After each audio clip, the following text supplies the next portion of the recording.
Baik, Assalamualaikum warahmatullahi wabarakatuh. Ya, Bapak Ibu, pertama-tama saya ingin mengucapkan terima kasih yang sebesar-besarnya atas atensi dan kesediaan Bapak Ibu untuk hadir di sini dalam sesi berbagi calon guru penggerak angkatan 9 atas nama saya sendiri, Miftah Mulyana, dari SMPN 1 Atap Bangkang.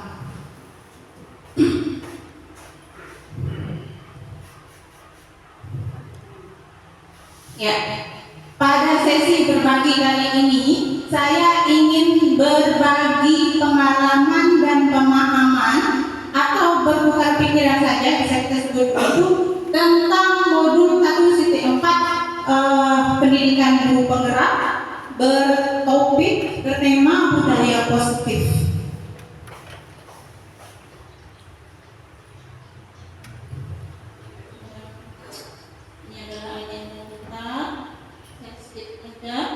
Ya, saya berharap kita semua, khususnya saya sendiri, bisa heart on, mind on. Jadi sepenuhnya hadir di sini, bukan hanya raga, tetapi lebih-lebih pikiran kita dan jiwa kita bisa kita hadirkan pada sesi berbagi ini untuk mendapatkan manfaat yang seharusnya.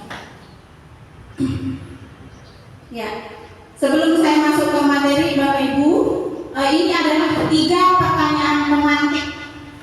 Simpel aja, responnya adalah setuju dan tidak setuju.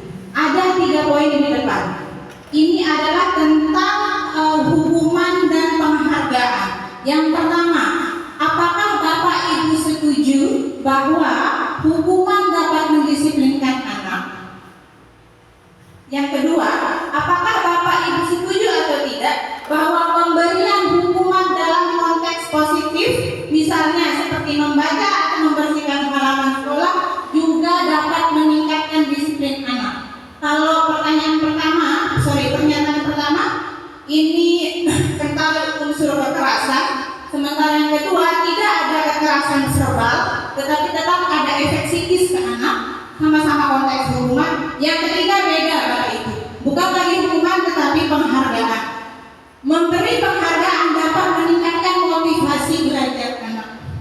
Jadi berdasarkan pengalaman belajar dan mengajar kita selama bertahun-tahun misalnya, setuju atau tidak setuju?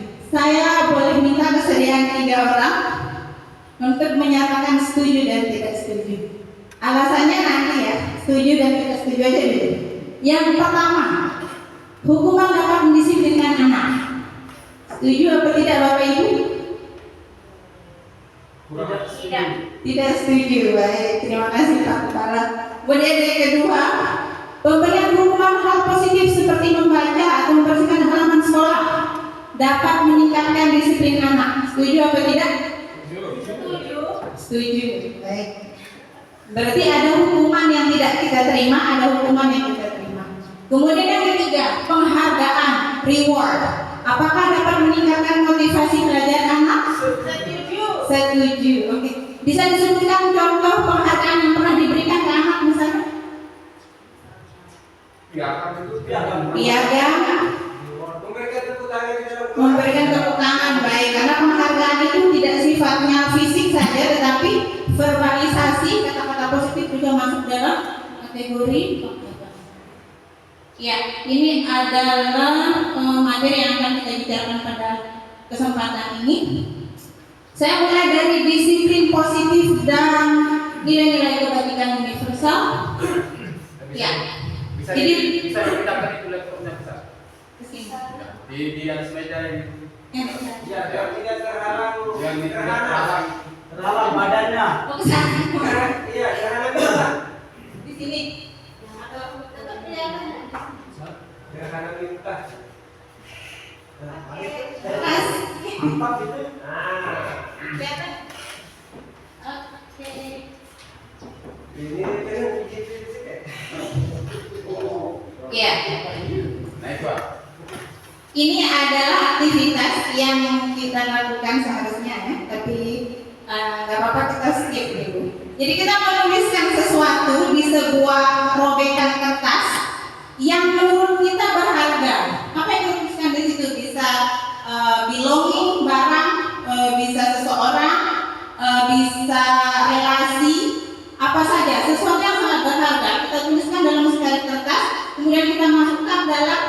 genggaman dan kita genggam sekuat-kuatnya. Kemudian nanti akan ada upaya dari orang di samping Bapak Ibu untuk membuka, memaksa, meminta, melakukan tindakan persuasif untuk memaksa Bapak Ibu membuka kepalan tangan tersebut.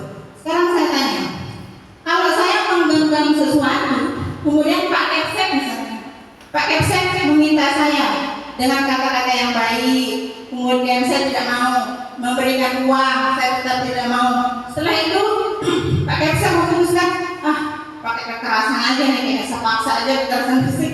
Ternyata saya tetap tidak mau membuka. Jadi kira-kira yang memiliki kontrol atas diri saya untuk membuka dan tidak membuka itu siapa? Saya atau Pak Kepsek? Ya, Diri Anda. Oke, memang hebat guru-guru di sini.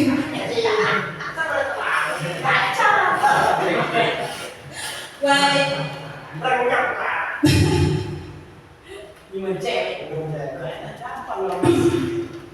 Baik. Kita tadi berbicara tentang kontrol. Ternyata kontrol ini dalam teori yang disampaikan oleh Dr. William Glasser ada ilusi-ilusi yang membayangi kontrol-kontrol yang kita nilai selama ini benar. Yang pertama, ilusi bahwa guru mengontrol murid.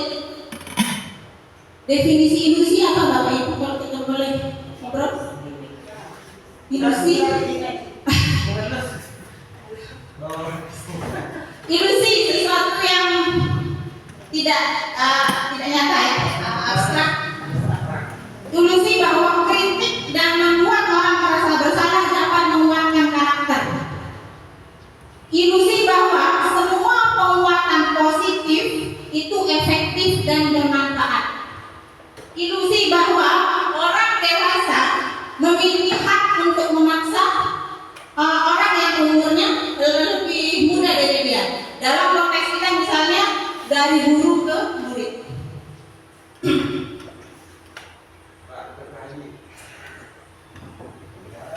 Ya. Kita ke perubahan paradigma berpikir Bapak Ibu. Jadi ada dua teori yang ada di situ dalam dua kolom.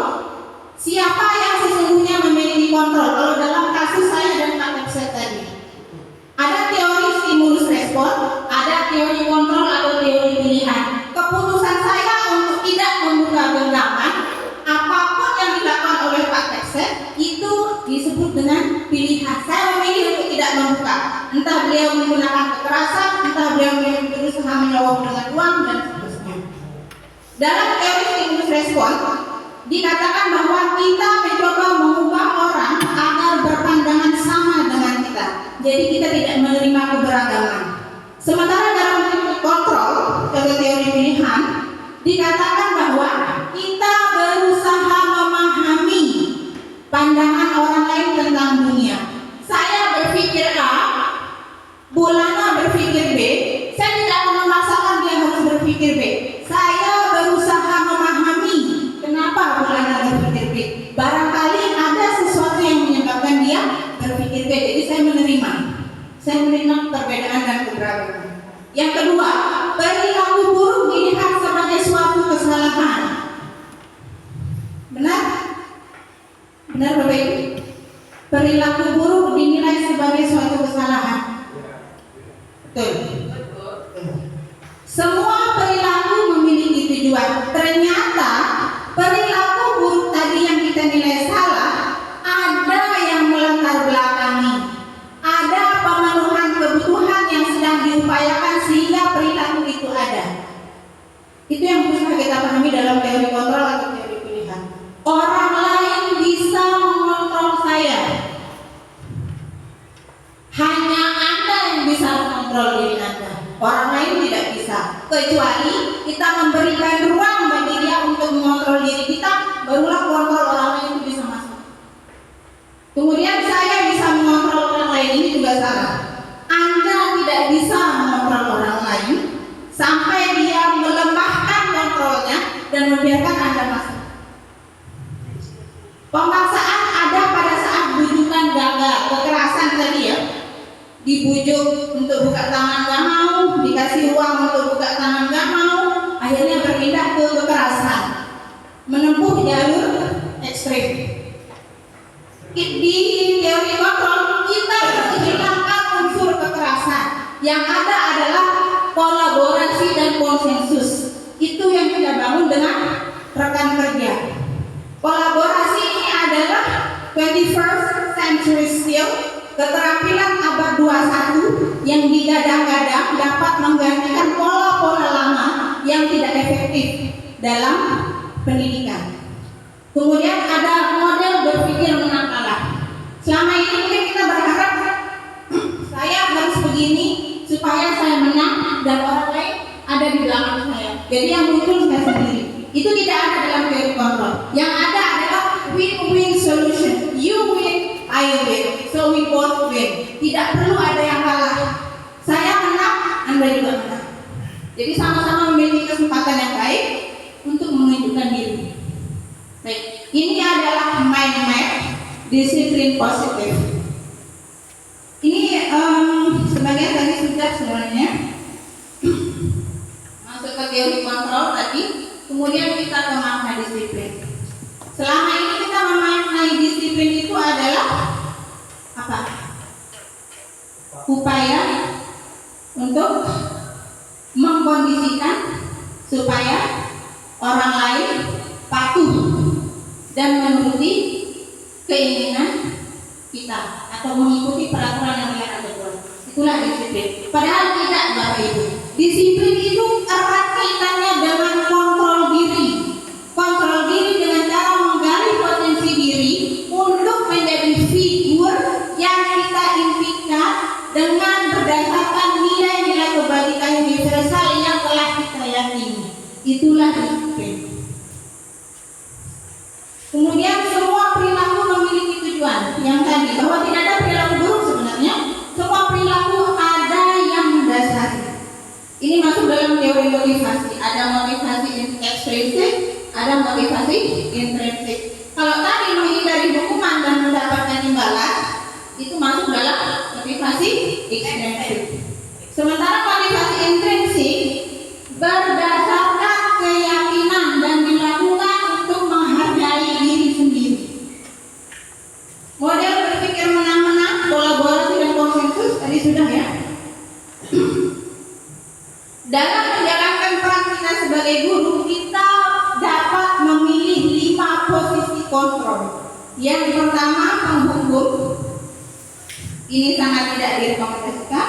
Yang kedua, membuat rasa bersalah. Ini juga tidak direkomendasikan. Yang ketiga, posisi teman. Yang keempat, pemantau. Yang kelima, manajer. Satu-satunya posisi kontrol guru yang bersifat konstruktif adalah posisi manajer, karena dia berangkat dari motivasi intrinsik. Bagaimana posisi manajer ini kita terapkan? Dengan menerapkan segitiga restitusi namanya. Segitiga restitusi ini ada 3 langkah. Yang pertama, menstabilkan identitas, validasi kebutuhan atau kesalahan, kemudian menanyakan keyakinan. Setiap orang memiliki gambaran berbeda tentang dunia, dan setiap yang orang lakukan memiliki tujuan barangkali untuk memenuhi 1 dari 5 kebutuhan dasar manusia. Yang pertama, survival, bertahan hidup, kemudian power, kekuasaan, love and belonging, kasih sayang dan rasa diterima, kesenangan, kebutuhan akan kesenangan, yang terakhir adalah freedom atau kebebasan.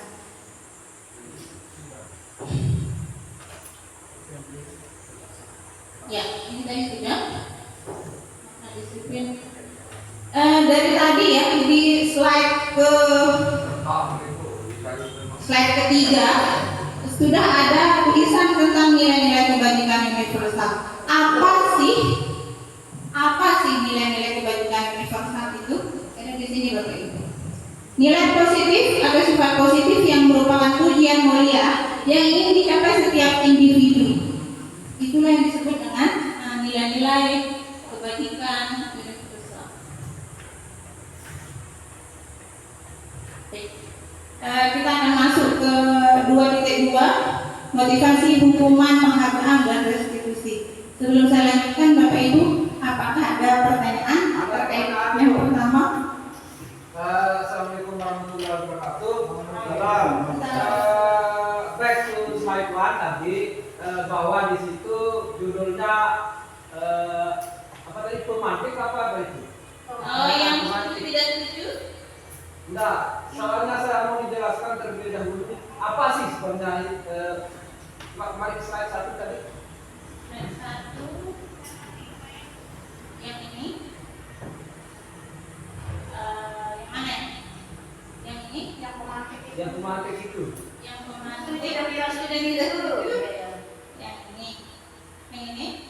Nah, saya mau istilahnya Ibu menjelaskan, karena saya belum tahu apa sih pertanyaan pemantik itu. Dan sebenarnya ini penjelasannya untuk siswa apa untuk umum ini penjelasannya Ibu? Ini untuk siswa dan untuk umum dan untuk kita semua. Tetapi dalam konteks pelaksanaan tugas, saya harus melakukan sesi berbagi dengan rekan kerja. Jadi saya di sini mau tanya apa sih pertanyaan pemantik itu untuk siswa gitu? Bukan untuk kita di sini. Untuk kita. Ya. Pertanyaan pemantik ini semacam warming up, pemanasan dulu. Sebelum masuk ke materi, jadi ada pemetaan sejauh mana audiens menguasai materi yang akan kita sampaikan. Jadi ngukurnya lewat sini. Misalnya nomor 1, hukuman dapat mendisiplinkan anak. Tadi Pak Kepsek jawab tidak setuju. Pak Murdiono jawab setuju atau tidak? Yang nomor 1 Nah. tidak setuju. Oh, tidak setuju, sama berarti ya? Ya, berarti sudah match basis mindsetnya dengan teori yang ada tadi. Karena hukuman itu memang tidak dapat mendisiplinkan anak. Dia bersifat destruktif, merusak secara psikis, secara fisik, pikiran, rusak. Nomor 2, pemberian hukuman dengan hal positif seperti membaca atau membersihkan halaman sekolah. Ini yang kita nilai sering kita terapkan ya. Iya, kita nilai memang efektif gitu untuk meningkatkan disiplin. Pak Murdiono setuju atau tidak? Setuju. Setuju. Oke. Iya.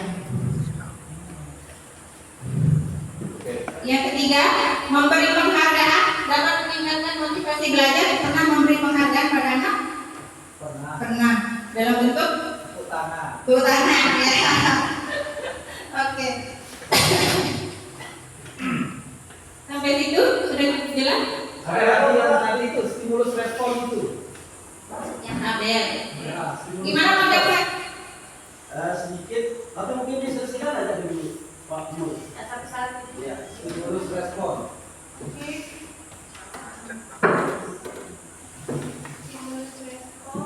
sama tahu dari video.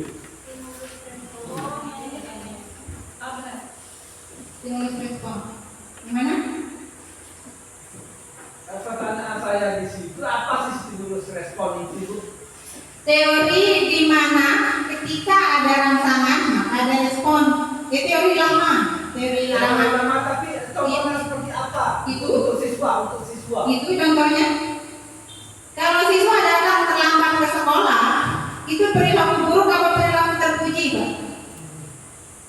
Kalau terlambat. Terlambat ke sekolah. Tidak. Buruk. Buruk. Perilaku buruk. Ya. Perilaku buruk dilihat sebagai suatu kesalahan. Itu ada dalam teori stimulus respon.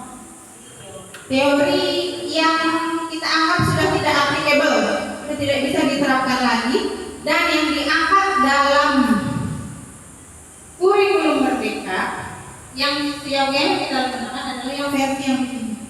Ini adalah pembanding. Bagaimana kemudian teori ini kita lihat sebagai sesuatu yang efektif dan bisa dijadikan pijakan dibandingkan dengan teori-teori yang dulu ada. Jadi kalau anak datang terlambat, kalau dulu ya, sebelum ada ini, dia datang terlambat, itu adalah kesalahan. Apa yang kita lakukan? Kamu keliling lapangan bola 5 kali karena kamu sudah terlambat 30 menit. Itu kita nilai sebagai satu kesalahan. Yang kedua, kita berikan dia hukuman fisik.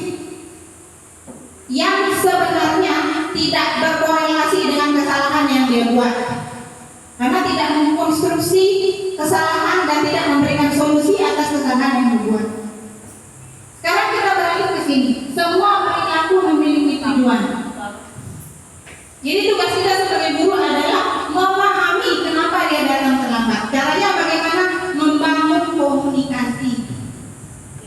Meskipun kalau kita bandingkan rasio guru dan murid ya, nanti muridnya 300, gurunya 15, itu kan tidak imbang. Nah, kalau harus melakukan restitusi dan sebagainya. Tetapi Bapak Ibu, ini adalah langkah awal, modal awal kita untuk merubah paradigma berpikir dari yang dulu bersifat destruktif menjadi yang sekarang bersifat konstruktif dalam melaksanakan tugas kita sehari-hari sebagai guru, sebagai pendidik.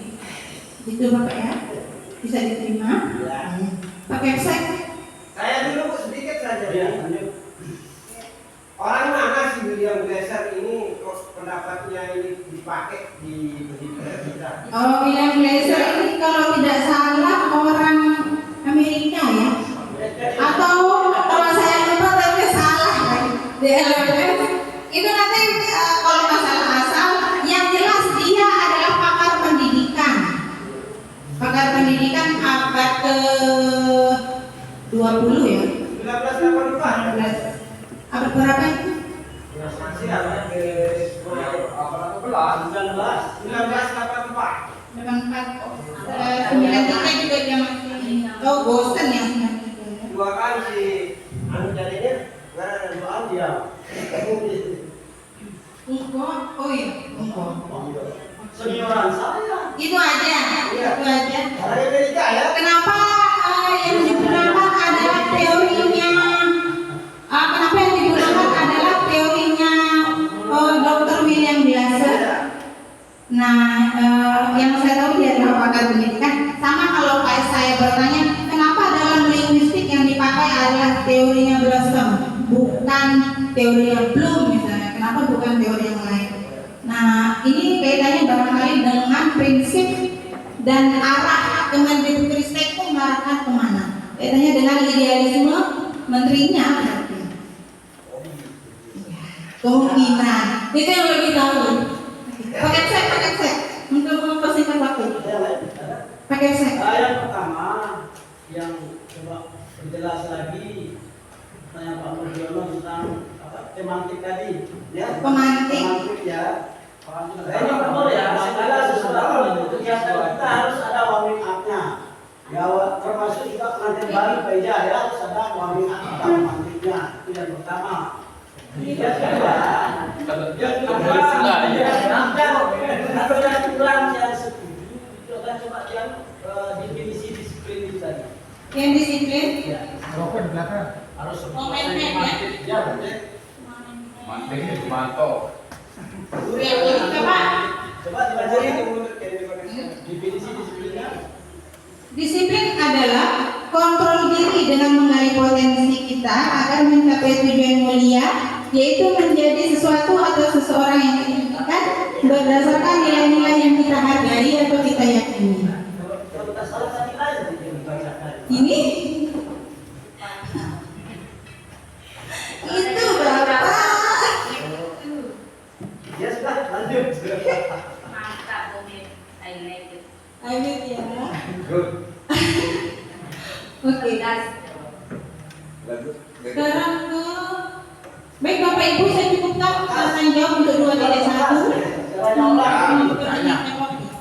Kita ke teori motivasi, hukuman, penghargaan dan restitusi. Ini tadi saya sudah di mind map. Jadi teori motivasi perilaku manusia ada motivasi eksternal, ada motivasi internal.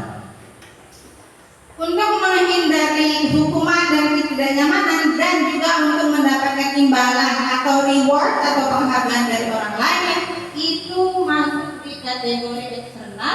Satu-satunya yang internal adalah yang berdasarkan keyakinan untuk menghargai diri sendiri, jadi dia melakukan itu. Ini yang kuat ya, yang internal, yang intrinsik. Ya. Siapapun. Siapa ini? Ini adalah kakek buyut kita, Ki Hajar Dewantara. Beliau mendefinisikan merdeka. Jadi merdeka itu tidak semata-mata kita terbebas dari instruksi dan upaya orang lain untuk mendikte diri kita. Merdeka itu adalah juga upaya kita sebagaimana kita mengontrol diri akan merdeka itu artinya tidak hanya terlepas dari perintah, akan tetapi juga dapat memerintah diri sendiri. Jadi tidak hanya saya tidak didikte, saya menempuhi keinginan saya sendiri. Berarti saya merdeka, tidak semata-mata begitu. Baik. Ini tadi yang penghargaan. Di pertanyaan pemantik tadi, poin ketiga itu berbicara tentang penghargaan. Bahwa penghargaan dapat meningkatkan motivasi belajar anak. Ternyata tidak. Berdasarkan penelitian oleh Ford tahun 93, ternyata penghargaan ini Bapak Ibu sama destruktifnya, sama-sama memiliki sifat menghancurkan dengan hukuman. Hukuman dan penghargaan itu sama-sama destruktif. Kalau hukuman barangkali lebih terlihat pada destruksi fisik, kesalahan fisik, hukuman fisik. Tapi kalau penghargaan dia lebih bersifat psikis. Tapi sama-sama destruktif.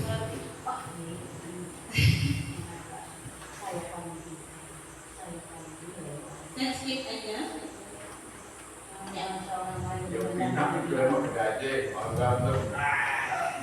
Kembali ke nilai kebajikan. Nilai kebajikan atau bisa kita sinonimkan dengan apresiasi dalam konteks ini, bahwa apresiasi itu dapat disampaikan secara khusus, pribadi, dan disampaikan kepada murid secara bergantian. Jadi jangan ini Bapak Ibu, kita diajak untuk ada 10 siswa di kelas yang kita puji setiap kali pertemuan itu hanya 2 orang. Kenapa? Karena dia bisa menjawab 10 pertanyaan, sementara yang lain hanya bisa menjawab 5 pertanyaan. Tidak boleh. Jadi siswa itu memiliki bakatnya masing-masing. Jangan ada tebang pilih, satu dipuji, satu dibiarkan begitu saja tanpa ada penghargaan dan apresiasi. Siswa itu diberikan apresiasi secara bergantian, baik dengan tadi saya lihat kamu menjemput temanmu yang sakit ya. Berarti kamu memiliki empati yang cukup besar kepada temanmu. Itu tindakan yang baik. Nanti teman-temannya diajak juga ya. Jadi jangan dia temannya dia sendiri kamu itu nggak boleh Bapak Ibu. Itu maksudnya. Kemudian kita fokus pada proses. Kalau dulu Bapak Ibu, saya kembali ke flashback. Saya pernah kecewa waktu saya mengajar di Abu Hurairah. Waktu itu saya menangani program ujian nasional. Kepala sekolahnya berbicara begini, Bu, saya tidak peduli pada proses yang Ibu tempuh. Saya hanya peduli pada hasil. Sampai hari ini saya tetap mengingat kalimat itu secara utuh, tidak saya lupakan, padahal sudah lewat bertahun-tahun. Kenapa? Karena saya benci mendengar itu dan saya kecewa. Dia adalah kepala sekolah. Termasuk pengingat bagi saya, wanti-wanti. Tidak suka. Dan saat itu saya tidak merespon, karena kalau saya merespon pun akan menjadi perdebatan. Jadi kita pada masa saat ini Bapak Ibu jangan fokus pada produk, fokus pada proses, fokus pada pengembangan karakter. Jangan hanya fokus pada capaian nilainya 50, 100, 90, 85 dan seterusnya. Itu hanya satu ranah. Yang perlu dikembangkan itu karakter anak, proses, tekankan pada proses.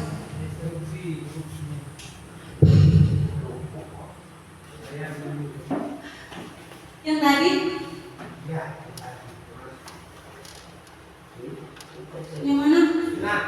Asisten. Mungkin ini sebagai Meluruskan bahan refleksi kita bersama. Yang pertama, Kita masuk ke dulu ya. Jadi yang pertama, karena ini adalah aktivitas semacam melakukan refleksi mengingat bahwa nah dari paparan ini mungkin kita akan menemukan ternyata yang saya selama ini kurang tepat. Mungkin itu yang akan kita lakukan nanti di akhir setelah kita paham apa yang dipaparkan sama. Tapi yang menjadi menurut saya agak mungkin bisa dikatakan kurang pas ya, momentumnya. Kenapa saya kurang pas? Karena ibu mengajak kami berefleksi sebenarnya sebaiknya adalah melibatkan yang lebih banyak. Oke. Yang kedua, paparan tentang penghargaan ini seperti yang saya sampaikan di awal ada bahan kita untuk melakukan refleksi. Yang menjadi PR sekarang di sini bersama mungkin terkait dengan bahwa anak yang ada dalam prosesnya, bahwa motivasi yang baik itu adalah motivasi internal. Jangan melihat hasilnya kita berikan secara konsisten. Nah kebetulan mungkin ini banyak yang memperdebatkan masalah ranking, karena kalau kami di kan memang sudah jalan 4 tahun tidak namanya ranking, karena yang kami lihat adalah prosesnya. Sekarang Ibu Mep akan menjalankan ini sampai dengan kalau memang struktur merah itu digunakan akan diterapkan, atau kalau kalian tidak setuju apakah itu tidak bertolak belakang dengan apa yang disampaikan di bawah. Nah, kan dilihat ranking pada rapor itu kalau umpama saja itu bertolak belakang dari sistem pengadaan ini. Kalau itu bertolak belakang, apakah nanti Ibu akan mengajak rekan BPD untuk menggunakan atau akan tetap mengajukan BPD?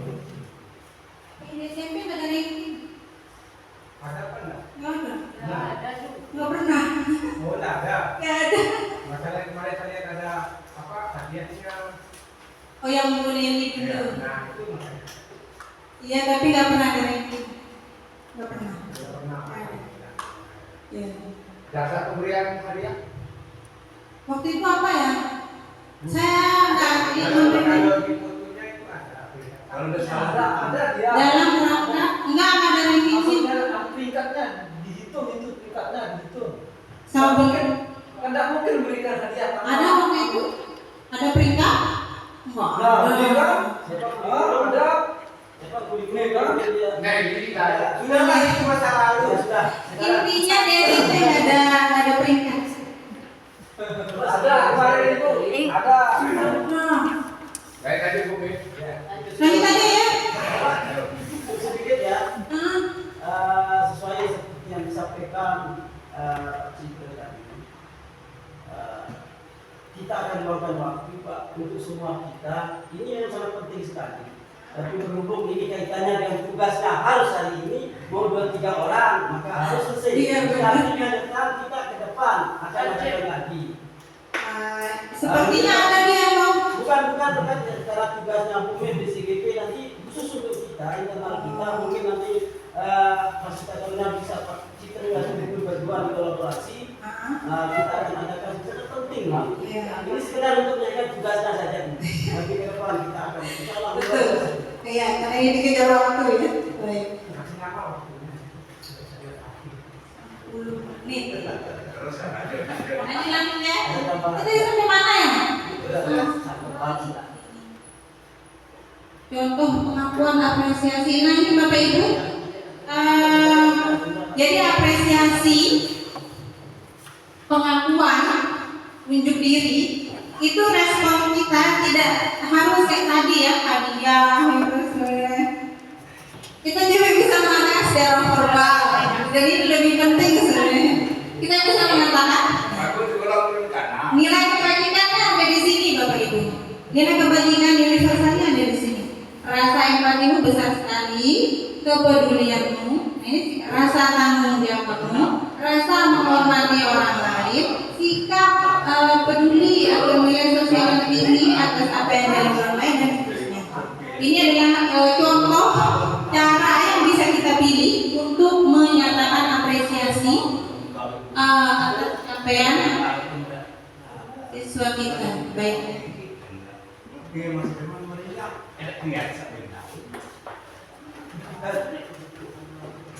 Ya, kita tes lagi Bapak Ibu. Tes lagi. Sekarang kita berbicara tentang hukuman atau konsekuensi. Ada yang bisa memberitahu saya apa perbedaan hukuman dan konsekuensi? Hukuman hukuman biasanya tanpa disepakati. Konsekuensi adalah sesuatu yang harus diterima dengan disepakati. Jadi kata kuncinya adalah kesepakatan ya, tidak disepakati dan disepakati. Gimana Belanda? Sama. Oke, baik. Jadi saya anggap Bapak Ibu sudah memiliki pengetahuan awal tentang perbedaan hukuman dan konsekuensi. Sekarang kita lihat ke sini. Di sini ada beberapa situasi dan saya akan minta tolong untuk menentukan apakah setiap situasi ini termasuk kategori hukuman atau konsekuensi. Yang pertama, langsung saja. Mencatat 100 kali di dalam buku kalimat saya tidak akan terlambat lagi karena terlambat sekolah. Ini hukuman apa konsekuensi?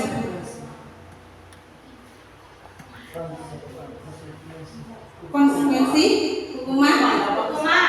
Hukuman. Kalau Kita merujuk dari pernyataan dia berarti ini hukuman bukan konsekuensi. Oke. Sepihak. Pak saya bilang hukuman, ada yang bilang konsekuensi?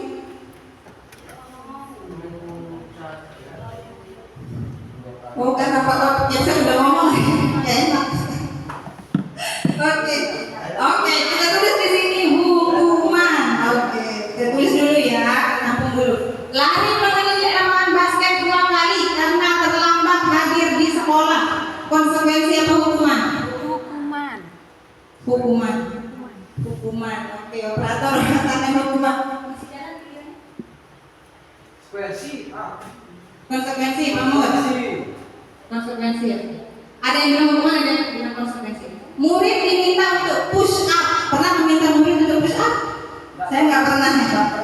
15 kali karena tidak menggunakan masker ke sekolah.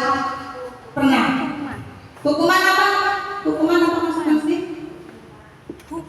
Hukuman. Menggantikan kertas tugas teman yang telah dicoret-coret. Konsekuensi dari versi ibu-ibu, bapak-bapak? Blank. Atau nggak mau jawab? Hukuman ada. Membersihkan tumpahan air di meja tulis karena tersenggol pada saat belajar. Konsekuensi katanya operator. Bapak-bapak?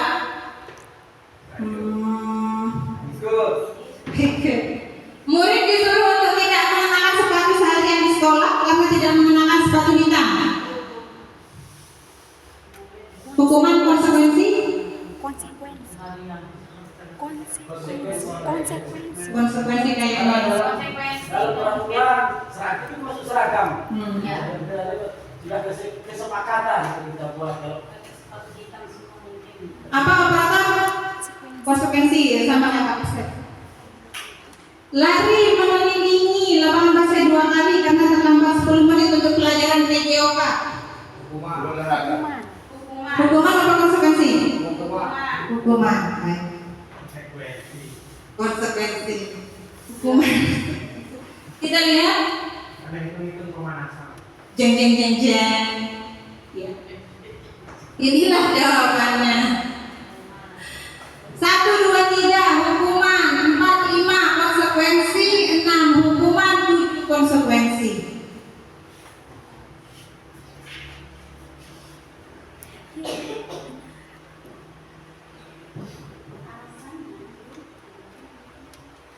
Misalnya ini, maaf Ibu Mek, Kalau hukuman itu seperti halnya yang terjadi pada diri saya tadi pagi. Di saat mau jam 7 saya selalu mengatakan kepada anak didik kita, lingkungan kita harus bersih sebelum jam 7. Karena jam 7 kita sudah mulai melakukan kegiatan curricular kita. Akan tetapi tadi pagi sudah mau jam 7 masih mereka sarapan. Akhirnya karena saya naik, saya pusing jadinya, saya ambil sapu, saya ubah mereka semua supaya awaskan kalian tidak bersih sampai saya kasih waktu 5 menit, 10 menit sampai bersih. Awas, mereka keluar dan membersihkan 3 menit bersih dengan tempat ini. Jadi itulah yang kemana, apakah waktu itu berbeda konsekuensi atau hukuman. Tapi ada kekerasan fisik. Pembubaran. Pakai sapu baru mungkin boleh mati. Kalau dia patah ada itu dihukum. Ada naon, menurut lain dari kemana? Tapi kalau Kalau ada- saya lakukan itu tidak akan bersih tadi pagi. Kadang-kadang hukuman itu bermanfaat. Iya. Tapi pas dulu pas selesai itu mereka juga ya masuk sekolah kau anak-anak sekalian silakan ke halaman kita akan segera olahraga segera senam lian. Oke. Denda menjelurkan tanah. Ya. Nah, dari kemana itu menurut Ibu Met? Menurut saya konsekuensi. Apa perbedaan hukuman dan konsekuensi? Ini nih, kriterianya. Kenapa sesuatu itu termasuk konsekuensi? Kenapa sesuatu itu masuk hukuman?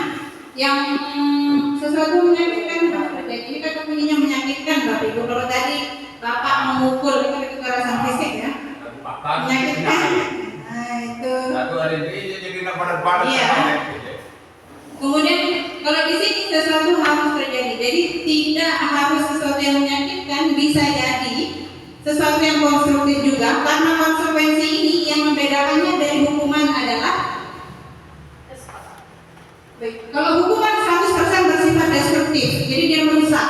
Kalau konsekuensi kita umpamakan saja 30% destruktif, 70% konstruktif. Jadi ada sisi baiknya, ada sisi-sisi yang dibangun juga. Meskipun nanti di akhir kita akan diarahkan untuk menggunakan restitusi alih-alih menggunakan konsekuensi.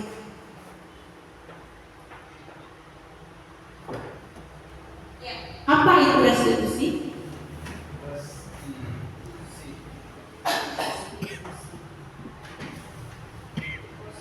Restitusi ini pendekatan psikis ya Bapak Ibu kalau saya nilai, karena kita umpamakan anak yang melanggar peraturan itu sebagai orang yang sakit. Kita untuk menyembuhkan dia itu melalui komunikasi yang dibangun secara konstruktif, menggunakan penguatan-penguatan, kata-kata yang baik, pendekatan yang baik, gestur yang lemah lembut dan seterusnya. Jadi tidak ada kekerasan yang digunakan. Itulah yang disebut dengan restitusi. Intinya adalah komunikasi gestur. Ya.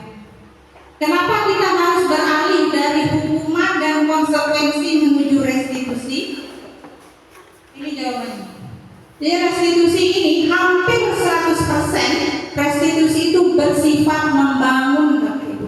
Jadi dia mengarahkan kepada solusi secara mandiri. Bagaimana anak setelah berbuat salah dia kemudian mengoreksi dirinya sendiri dan menemukan solusi dari kesalahannya tadi, dan bisa kita arahkan untuk membangun nilai supaya kesalahan yang sama tidak lagi dia ulang.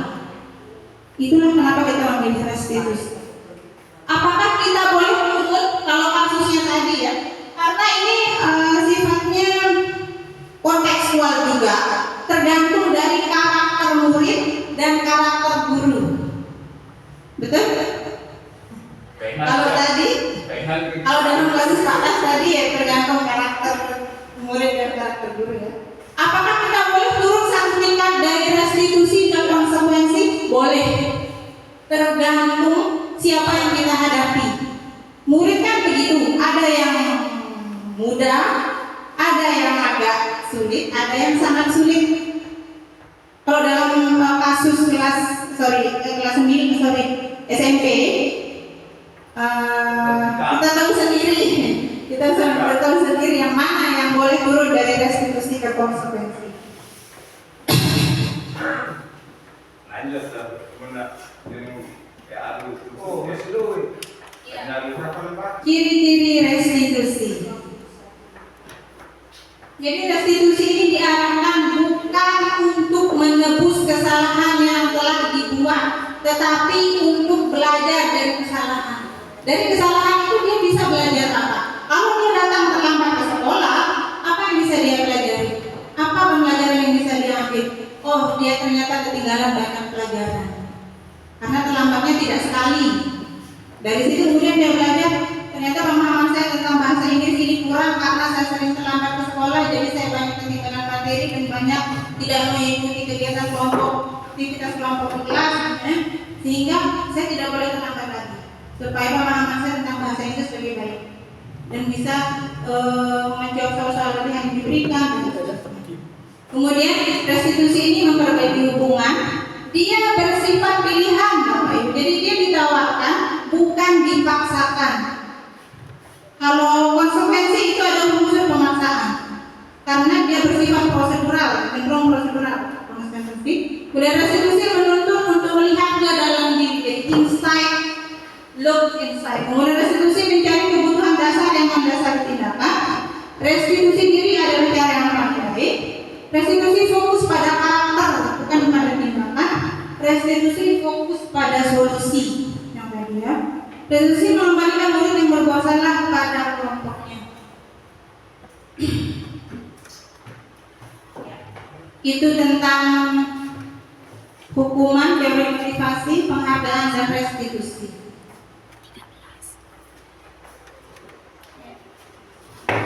Kita lanjutkan ya, Bapak Ibu. Kita ke keyakinan kelas. Mengapa tidak peraturan saja? Mengapa harus keyakinan kelas? Apakah sudah familiar dengan istilah keyakinan kelas, Bapak Ibu? Kesepakatan kelas. Jadi saya anggap sudah familiar karena sudah digunakan. Ya. Mengapa kita memiliki peraturan harus menggunakan jalan bila mengendarai kendaraan roda 2? Karena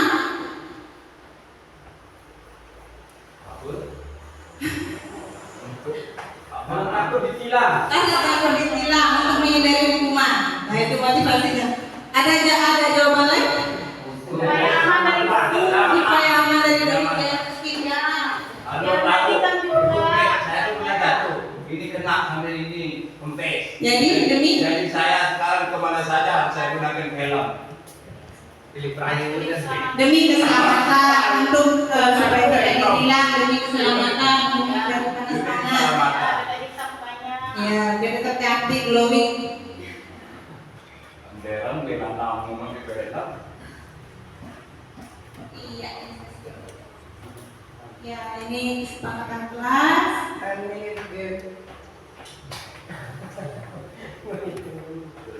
Beri waktu dia. Serta kemunduran dan Ini adalah pendalaman keyakinan kelas dengan tabel T dan tabel E. Baik. Dalam keyakinan kelas itu ada beberapa nilai yang bisa kita tuangkan. Yang pertama adalah hormat menghormati, kemudian pemenuhan kewajiban atau pekerja, kemudian ada diterima dan mengikuti dididik.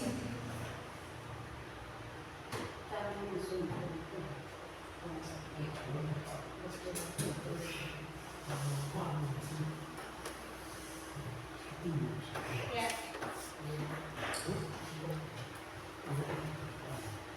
Ini adalah peraturan dan bagaimana cara kita menuangkan peraturan ini ke dalam bahasa yang lebih friendly yang masuk dalam keyakinan kelas.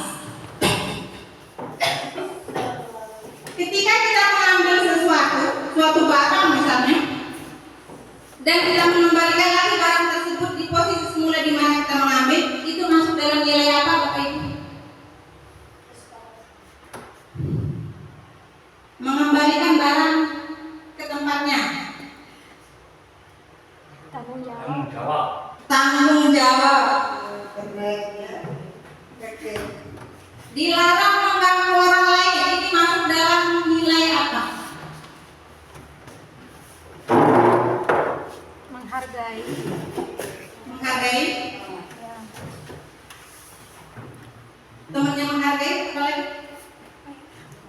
menghormati dan menghargai orang lain. Oke.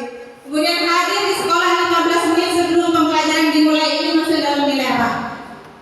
Disiplin. Disiplin. Ada jawaban lain?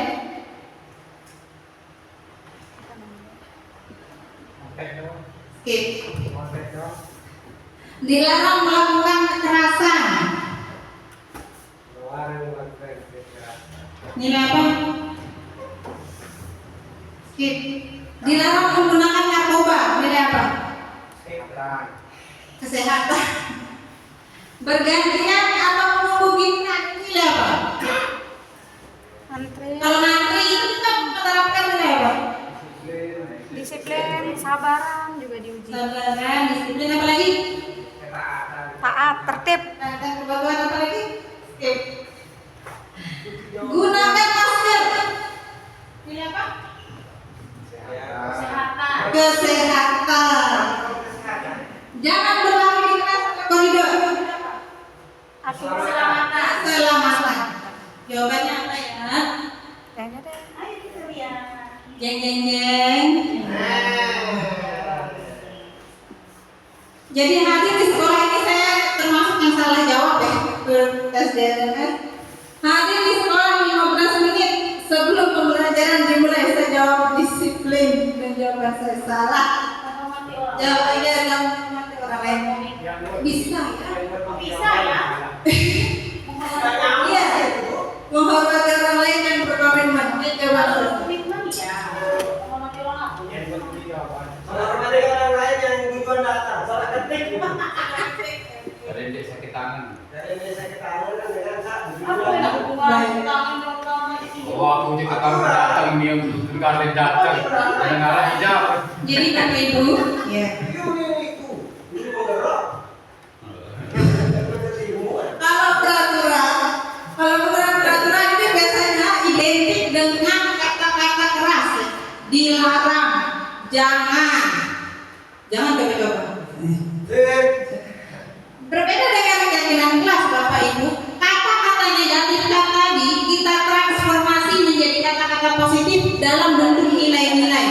Ini yang digunakan, bahasa ini yang digunakan dalam keyakinan kelas. Jadi kita tidak menggunakan kata dilarang, gunakan, harus gunakan, jangan, dilarang, lalu. Kita menggunakan kata-kata positif yang membangun, jadi menginspirasi orang supaya mengeluarkan kata-kata yang juga positif. Lanjut lagi. Ya, kebutuhan dasar manusia dan dunia berpolitik. Ya. Saya tanya satu orang, apa ya? Katanya Ibu gue Pak Aceh. Pak Aceh. Ini adalah 5 kebutuhan dasar manusia. Dari 5 kebutuhan dasar ini, saat ini kira-kira kebutuhan mana yang paling urgen untuk dipenuhi oleh Pak Aceh? Kebebasan. Kenapa? Ya kalau kita sudah bebas dari penugasan kan senang. Bebas dari penugasan. Freedom. Aku juga wawancara di situ. Kalau kita merasa bebas, cari nafkah pun masa bisa tenang kayak nafkah. Gini loh. Kebutuhan dasar manusia itu ada 5. Yang pertama adalah survival, kebutuhan untuk bertahan hidup. Dan apapun yang kita lakukan sebenarnya tujuannya adalah satu, untuk bertahan hidup. Kita beli HP baru itu untuk bertahan hidup apa tidak? Iya. Masa saya harus hidup sama HP? Kemudian kebutuhan yang kedua adalah penguasaan, power. Wah, itu maksudnya. Nah ini, ya gitu lah. Kemudian kebebasan yang tadi, kebutuhan akan kebebasan, freedom, tidak ingin tertekan, tidak ingin diatur, tidak ingin ada di boundaries yang itu saja, ingin keluar.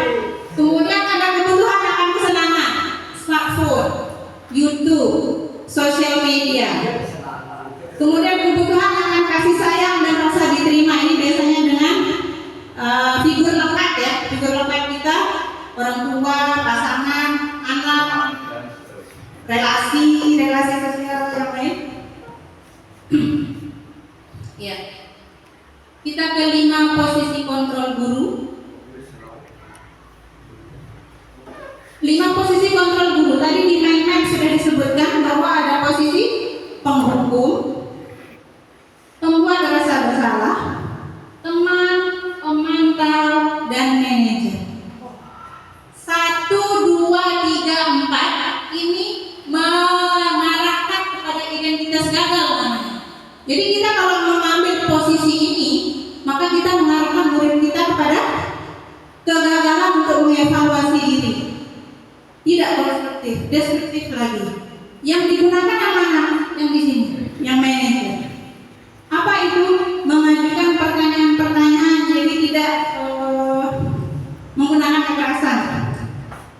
Dengan pertanyaan tadi kaitannya dengan keyakinan kelas, kita bisa mengatakan apa yang kita yakini, apa yang bisa kita kerjakan, kamu kerjakan untuk memperbaiki masalah ini. Jadi pendekatannya psikis, kemudian menguatkan pribadi, dan seterusnya. Apakah kembali ke restitusi dan konsekuensi tadi? Apakah kita boleh turun dari posisi ini ke sini? Satu kan? Boleh dalam kasus tertentu. Tapi kalau bisa bertahan di sini, bertahanlah di sini. Jangan ke sini. Jangan salah satu dari sini yang 4 ini. Nah, sifatnya destruktif. Iya, kalau mengutip kalimatnya Pak Kepsat tadi, penting juga hukuman. Oke. Terkait dengan 5 posisi kontrol guru, tadi ada penghukum, pembuat rasa bersalah, teman, pemantau, manajer. Kira-kira kalau pernyataannya adalah saya kecewa sekali dengan kamu, kalimat ini kita gunakan untuk apa kira-kira? Biasanya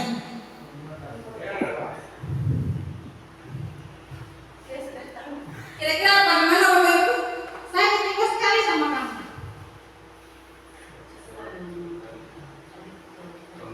Supaya orang lain merasa bersalah. Itu menyerang banyak orang. Kemudian kamu tidak pernah benar melakukannya. Ini kira-kira yang mengatakannya posisi mana? Penghukum, teman, pemantau. Yang jelas bukan manajer ya. Kamu tidak pernah benar melakukannya. Pemantau. Set dulu. Kemudian yang sini, ayo lakukan demi ibu dan bapak.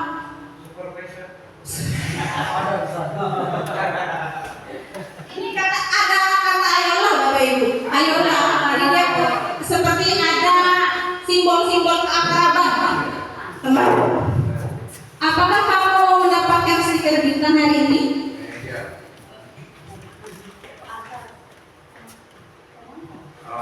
Ayolah. Apa sih?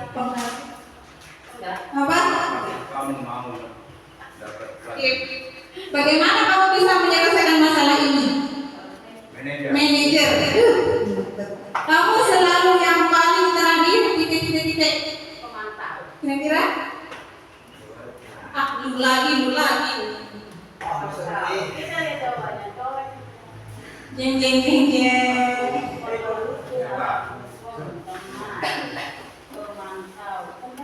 Penghukum ini identik dengan kalimat-kalimat negatif, artinya kamu begini terus, kamu salah terus, kamu tidak pernah benar. Biasanya penghukum itu begitu. Benar. Iya, bergerak antara Peraturan pemantau pensi atau hadiah. Kembali ke restitusi Bapak Ibu. Ternyata restitusi itu adalah ada versi segitiganya. Segitiga itu maksudnya sebenarnya tahapan langkah penerapannya. Ketika berhadapan dengan murid yang melanggar aturan, yang pertama kita lakukan adalah menstabilkan emosi. Jadi emosi yang naik turun itu Bapak Ibu, kita stabilkan dulu. Set, tetap. Disebut dengan menstabilkan identitas. Apa yang bisa kita katakan pada saat itu? Kita bisa memilih mengatakan, oh setiap orang pernah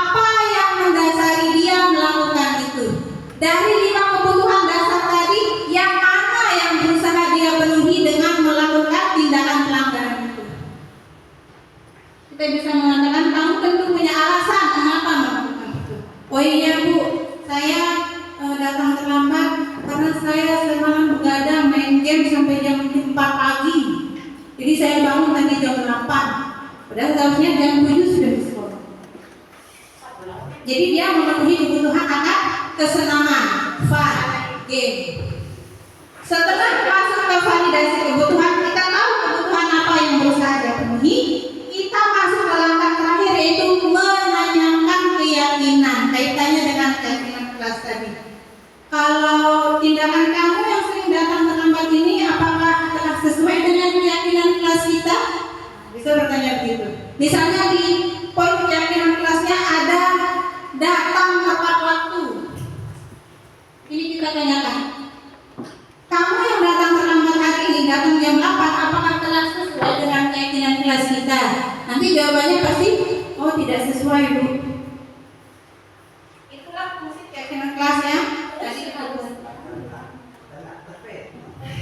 ya. Ini adalah opsi redaksi yang bisa kita gunakan dalam fase menstabilkan identitas ketika berhadapan dengan siswa yang melakukan pelanggaran. Kemudian ada validasi kebutuhan, tadi sudah terwakili. Iya, kemudian yang terakhir menanyakan keyakinan. Intervensi 30 detik. Jadi Bapak Ibu, kita ketika telah memahami teori restitusi misalnya, pemahaman sudah kita miliki. Sekarang apa? Aplikasi, penerapan. Berapa lama waktu yang dibutuhkan? Tidak lama.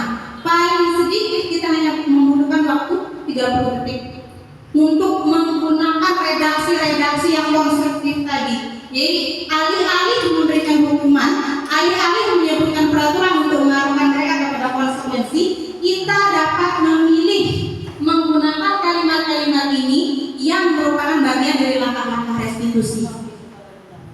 Kita kalau mengatakan kalimat, peraturannya apa? Itu nggak sampai 2 detik loh. Peraturannya apa, Nak? Ya, kembali kepada pernyataan Pak Eksak. Ada.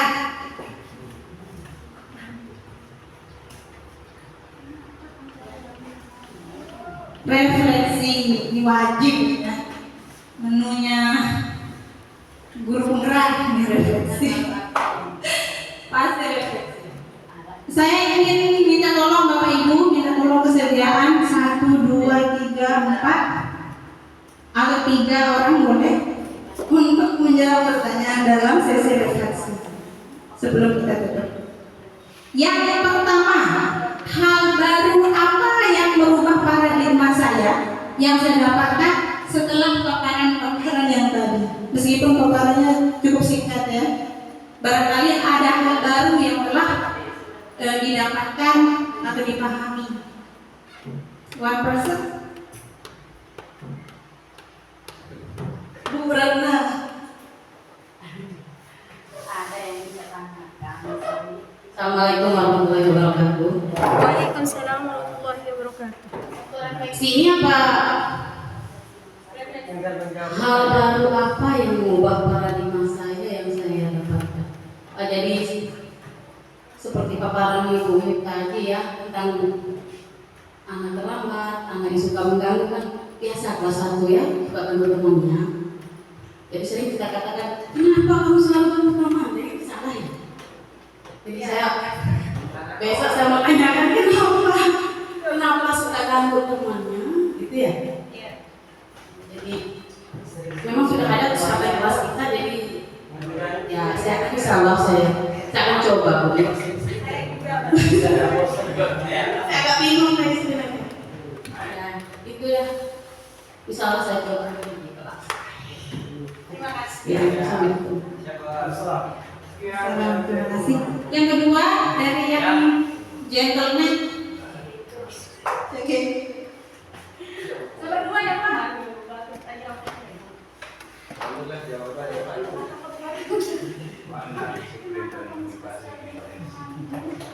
Jadi terima kasih. Assalamualaikum warahmatullahi wabarakatuh. Waalaikumsalam. Tentang disiplin ini sebenarnya apa yang ada di otak saya itu ya tidak jauh beda dengan tindakan yang harus saya lakukan, misalnya yang ini itu yang anggapan saya yang disiplin. Ternyata setelah saya ikuti pemaparannya Bu Umin, baru saya sadar, oh ternyata begini loh yang dikatakan disiplin gitu. Jadi alhamdulillah bagi saya akan saya ubah ya, yang ada di otak saya dengan disiplin, saya akan ikuti apa yang disampaikan oleh Bu Umin tadi itu. Ya, terima kasih. Oke. Tepuk tangan.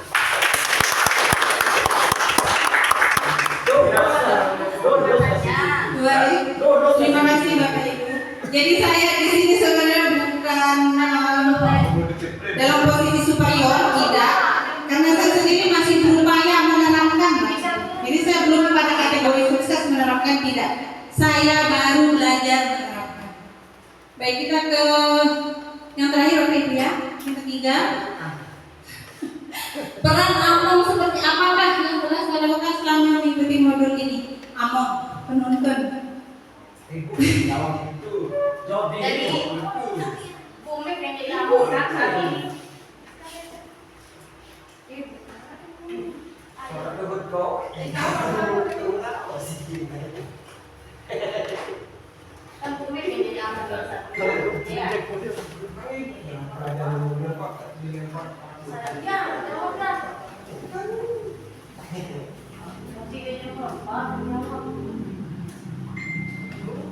Terima kasih kesempatan yang telah diberikan oleh Ibu Mega. Jadi kalau kembali kepada peran AMOM, mungkin kita akan kembali kepada trilogi pendidikan yang ada di antara Ingaso Suntulodo, Ingmadio Mangunkarso, Tuturi Handayani. Di depan memberi contoh atau teladan, di tengah selalu membangkitkan semangat, di belakang selalu mendorong dan memberikan motivasi supaya anak-anak bisa berkembang. Jadi kalau ditanya menjadi AMOM yang seperti apa, kalau saya pribadi selalu menganggap diri saya itu kalau sudah di sekolah itu adalah public figure, artis yang hampir semua ucapan tindakannya akan diikuti atau akan dicontoh oleh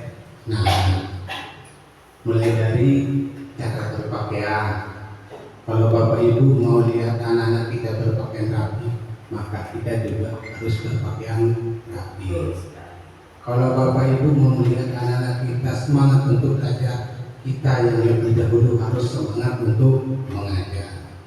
Kalau Bapak Ibu mau melihat anak-anak kita selalu antusias, maka kita juga selalu antusias.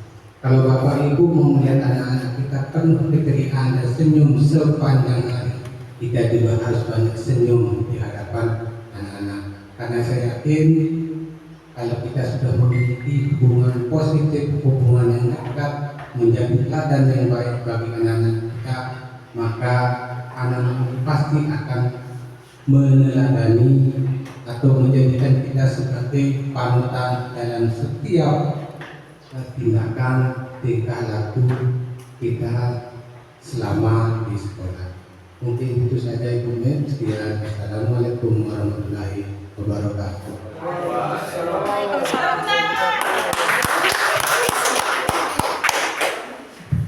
Baik Bapak Ibu, ini seyogianya juga merupakan refleksi bagi saya.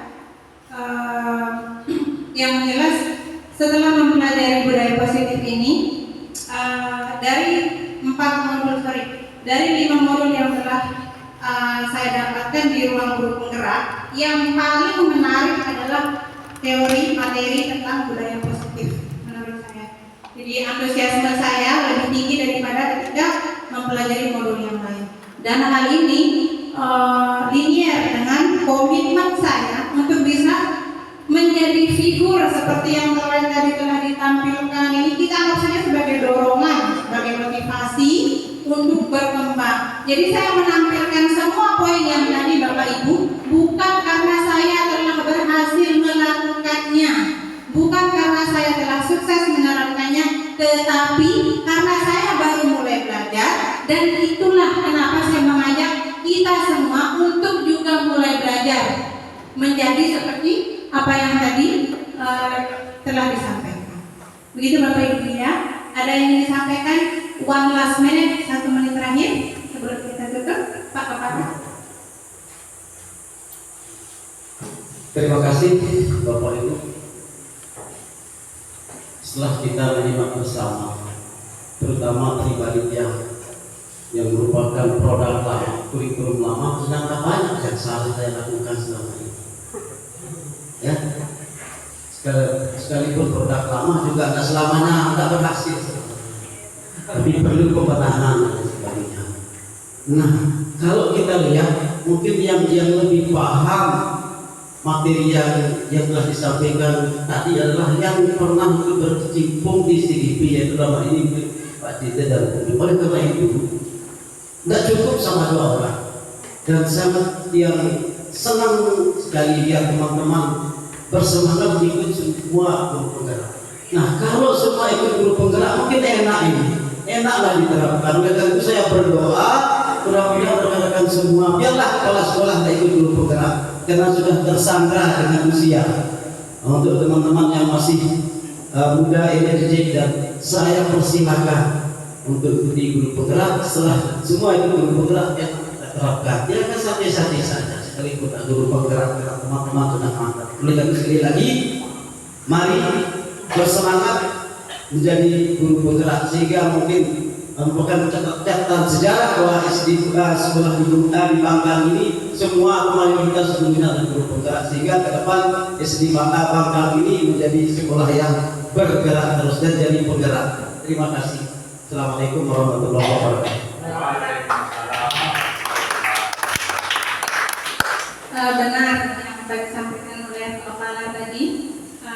Kita sama-sama berbenah ya Bapak Ibu, khususnya saya sendiri yang selama ini masih di bawah standar kinerjanya ya, untuk memperbaiki diri ke depannya. Saya ingin mengucapkan terima kasih yang sebesar-besarnya sekali lagi atas kesediaan Bapak Kepala Sekolah, Bapak dan Ibu rekan guru dari SD dan SMPN Kota Bangka, dan saya mohon maaf atas segala kekurangan, kehilafan, dan barangkali ada gestur-gestur dan diksi yang kurang tepat. Sama-sama kita perbaiki Bapak Ibu. Terima kasih. Assalamualaikum warahmatullahi wabarakatuh. Waalaikumsalam warahmatullahi wabarakatuh. Ya, terima kasih. Ya, ya. I like it. Your Kita sambung sedikit. Ada Di luar konsentrasi kan ada. Ibu, jangan nanti setelah dari guru penggerak nanti bergerak di sekolah ini pergi lagi.